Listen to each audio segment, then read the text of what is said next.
네, 이번 주 목요일 날은 또 국내 이벤트가 있습니다. 옵션 만기가 있는데요. 오늘 선물 옵션 전략은 어떤 영향을 받게 될지 알아봅니다. 와운의 송병준 전문가 전화 연결돼 있습니다. 안녕하십니까? 예, 안녕하십니까. 송은영입니다. 네, 지난 주말 CME 야간 선물은 조정은 받긴 했습니다만 외국인 투자자들은 순매수를 이어가고 있고요. 어떻게 보십니까? 오늘 주간 시장 영향력에 대해서는요. 네, 일단 옵션 만기가 돌아가는 이번 주인데 제가 지난주부터 계속 이제 조정폭과 좀 쉬어가는 구조에 대해서 계속 말씀을 드렸는데 사실 지난주 후반부의 시장 흐름이 자체가 굉장히 묶여 있었습니다. 네, 이 부분이 이제 외국인 투자자들이 포지션을 좀 유지를 하고 있던 부분 때문에 이 상황이 유지가 돼서 지수 자체가 버티고 있었던 모습인데요. 하지만 코스피 지수가 2000P에 대한 테스트를 계속하고 있던 상태여서 차익 매물을 한 번도 출회를 받지 못했었기 때문에 이번 해외 증시의 하락세에 따른 빌미를 잡아 차익 매물을 소화할 가능성이 좀 높다고 예상이 되고 있습니다. 하지만 아직까지 옵션 만기 포지션은 하방 포지션 자체가 크게 확장되기보다는 좀 제한적인 강화 상태가 되고 있는데요. 그러니까 강하게 하방을 좀 잡고 있다기보다는 어느 정도 대비성이 있는 하방 정도만 유지가 되고 있다는 점이 좀 체크할 부분입니다. 만약에 옵션 포지션 자체도 굉장히 강하게 하락 포지션을 좀 잡혀 있었다면 시장에 대해서 좀 강하게 좀 생각을 해봐야 될 부분인데 아직까지는 좀 제한적인 폭이기 때문에 장중 풋옵션 쪽 방향성이 확대되는지 여부를 좀 주목을 해보셔야 될 것 같고요. 여기서부터 이제 싸움 하나는 무슨 부분이냐면 외국인 투자들은 지금 누적 포지션으로 선물이 매수가 되어 있습니다.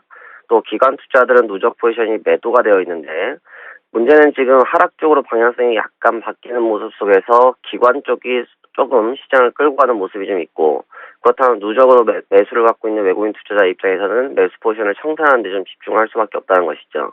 그렇다면 과연 외국인 투자들이 매수 포지션들을 계속 강화시키면서 기관 투자들의 매물에 맞서서 시장을 좀 지켜주는 여부를 지키는 싸움을 갈 것인지 아니면 기관 투자자와 동시에 같이 하방 쪽으로 방향을 잡고 시장을 밀어내는 쪽에 좀 집중할 것인지가 이번 주에 주목해야 될 부분인데 일단 시장이 좀 숨을 좀 골아야 될 부분은 사실입니다. 숨을 좀 골아야 될 부분이기 때문에 일단 선물 지수로 따졌을 때는 258포인트 하회 정도까지는 생각을 하고 있어야 될 것 같고 종합주가 지수도 1960선 70선 자리까지도 체킹할 생각을 좀 하면서 일단 한 주를 시작해야 되는 것이 아니겠느냐 좀 조심스럽게 의견을 좀 제시하도록 합니다.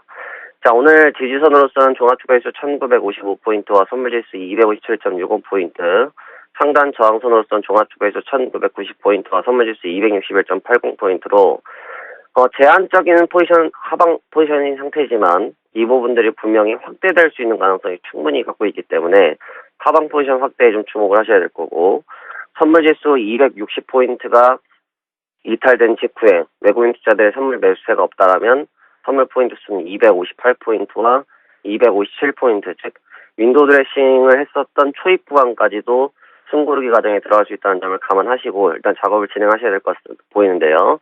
하방 포지션 자체가 아직 크지 않다는 점이 지금 위안을 삼을 부분이지만 장중에 충분히 늘어날 수 있는 부분이기 때문에 장중 포지션 확대 여부 좀 체크하시면서 매매 준비하셔라 이런 의견 드리도록 하겠습니다.